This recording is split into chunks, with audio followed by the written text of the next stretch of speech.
આગળ વધીએ રાજસ્થાનના કેરોલીમાં જનસભાને સંબોધિત કરતા વડાપ્રધાન નરેન્દ્ર મોદીએ ગુરુવારે કોંગ્રેસ પર આકરા પ્રહારો કર્યા હતા। લોકસભા ચૂંટણીમાં કેરોલી ધોલપુર સીટ પરથી બીજેપી ઉમેદવાર ઇન્દુ દેવી જાટવના સમર્થનમાં આયોજિત સભામાં ભેગી થયેલી ભીડને જોઈને પીએમ મોદીએ 4 જૂનના પરિણામો વિશે વાત કરી। તેમણે કહ્યું કે કેરોલીની બેઠક કરી રહી છે કે 4 જૂને સંખ્યા 400ને પાર કરી જશે। પોતાના સંબોધનમાં મોદીએ રાજસ્થાનમાં અગાઉની કોંગ્રેસ સરકાર પર તૃષ્ટિકરણની વાત કરી અને તેને કોંગ્રેસનું સૌથી મોટું પાપ ગણાવ્યું। પોતાના સંબોધનમાં પીએમ મોદીએ કોંગ્રેસ પર એક પછી એક અનેક પ્રહારો કર્યા। તૃષ્ટિકરણ, ભ્રષ્ટાચાર અને ટુકડે ટુકડે ગેંગ સાથે ઉભેલી પાર્ટી સાથે તેને તમિલનાડુ પાછળનો એક ટાપુ શ્રીલંકાને આપવાની વાત પણ કરી હતી। મોદીએ કહ્યું કે કોંગ્રેસ બેશરમીથી આને યોગ્ય ઠેરવે છે। કોંગ્રેસના એક નેતાએ પૂછ્યું કે શું આ ટાપુ પર કોઈ રહે છે? કાલે તમે રણને શું કહેશો? તમે કહેશો કે ત્યાં કોઈ રહે છે? આ તેમની માનસિકતા છે। તેમના માટે દેશનો ખાલી ભાગ જમીનનો ટુકડો છે। આવતીકાલે રાજસ્થાનની સરહદ પાસેથી ખાલી પડેલી જમીન કોઈક દેશને આપી શકાશે। તેમણે વધુમાં કહ્યું કે કોંગ્રેસનો ઇતિહાસ જ ખતરનાક નથી, તેના ઇરાદાઓ પણ ખતરનાક છે। પીએમ મોદીએ કહ્યું કે આ ચૂંટણી માત્ર એ વાતની નથી કે કોણ સાંસદ બનશે અને કોણ નહીં। 2024ની લોકસભા ચૂંટણી એ એક નવી ચૂંટણી છે જે વિકસિત ભારતના સંકલ્પને નવી ઉર્જા આપશે।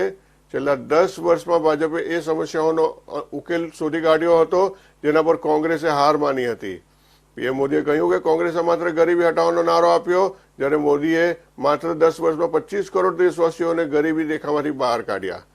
પોતાના સંબોધન દરમિયાન પીએમ મોદીએ કહ્યું કે કોંગ્રેસે આ દેશ પર 60 વર્ષ શાસન કર્યું, પરંતુ સમસ્યાઓને સમજ્યા નહીં। દેશના કોંગ્રેસના કારણે અનેક પેઢીઓનું જીવન મુસીબતોમાં વીત્યું, પરંતુ ગરીબોનો દીકરો 10 વર્ષથી દેશનો મુખ્ય સેવક છે, તેથી ગરીબોને મુસીબતોમાંથી મુક્તિ મળી છે। તેમણે કહ્યું કે તેમના જીવનની દરેક ક્ષણ દેશના નામે છે। તેઓએ 2047 સુધી 24/7 કલાક કામ કરવું પડશે, તો જ વિકસિત ભારતનું સ્વપ્ન સાકાર થશે। પીએમ મોદીએ કહ્યું કે તમે લોકો મોદીને સારી રીતે ઓળખતા હશો, કારણ કે તમે લોકોએ મોદીને નજીકથી જ જોયા છે।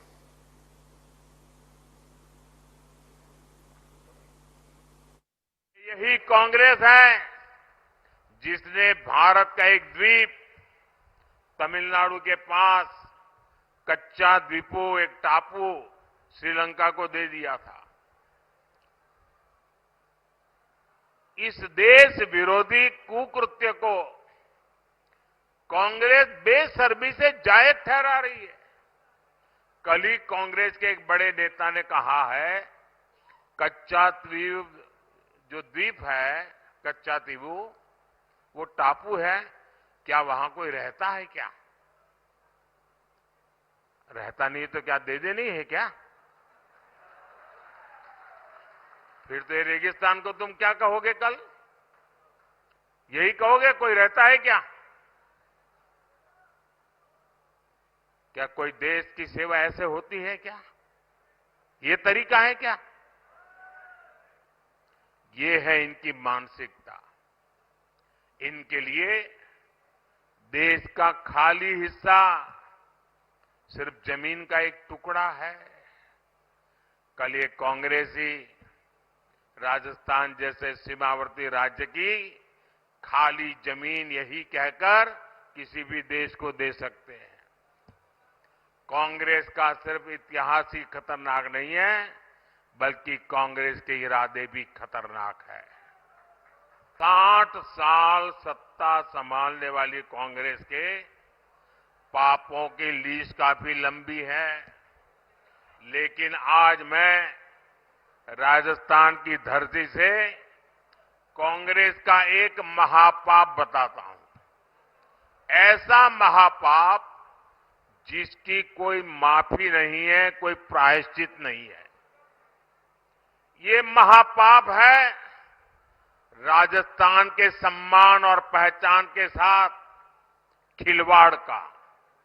कांग्रेस ने राजस्थान में वोट बैंक के लिए तुष्टीकरण का गंदा खेल खेला।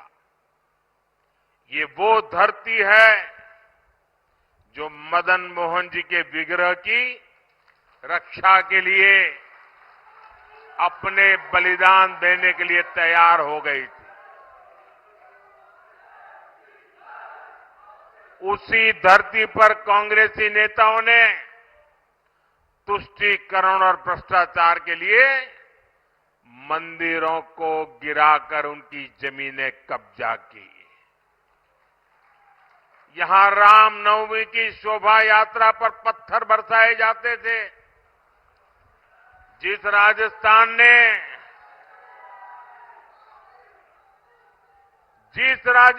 ने धौलपुर ने अयोध्या में 500 साल के इंतजार के बाद बन रहे भव्य राम मंदिर के लिए पत्थर भेजे, उसी राम मंदिर पर कांग्रेस पार्टी के नेता कैसी कैसी भाषा बोल रहे हैं।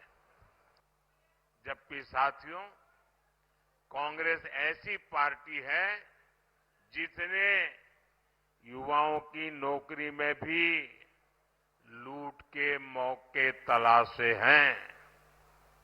यहां कांग्रेस सरकार के संरक्षण में पेपर लीक इंडस्ट्री खड़ी हो गई। मोदी ने आपको गारंटी दी थी, बीजेपी सरकार आएगी, पेपर लीक माफिया जेल के भीतर दिखाई देंगे। आज मोदी की गारंटी पूरी हुई कि नहीं हुई है? मोदी की गारंटी पूरी हुई कि नहीं हुई है? आज राजस्थान ही नहीं, पूरे देश में भ्रष्टाचारियों पर कड़ी कार्रवाई हो रही है। इसलिए इंडी अलायंस के लोग मोदी के खिलाफ एकजुट हो रहे हैं। अब मजा देखिए देश में क्या चल रहा है।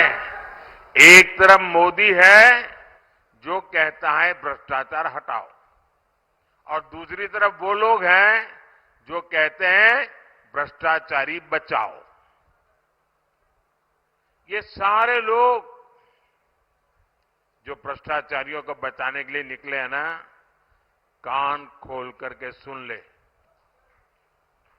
मोदी को कितनी भी धमकियां दे दें, भ्रष्टाचारियों को जेल जाना ही पड़ेगा।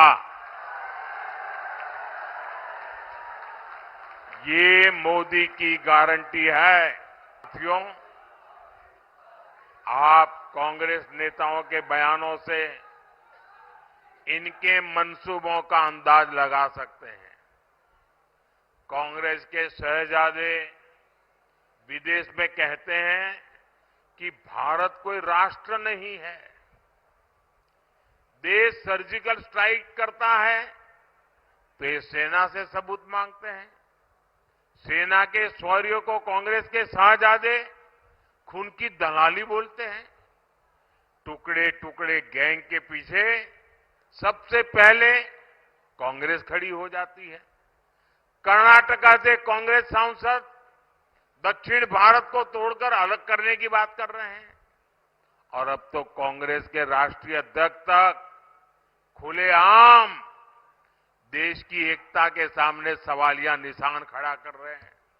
ऐसी भाषा बोल रहे हैं।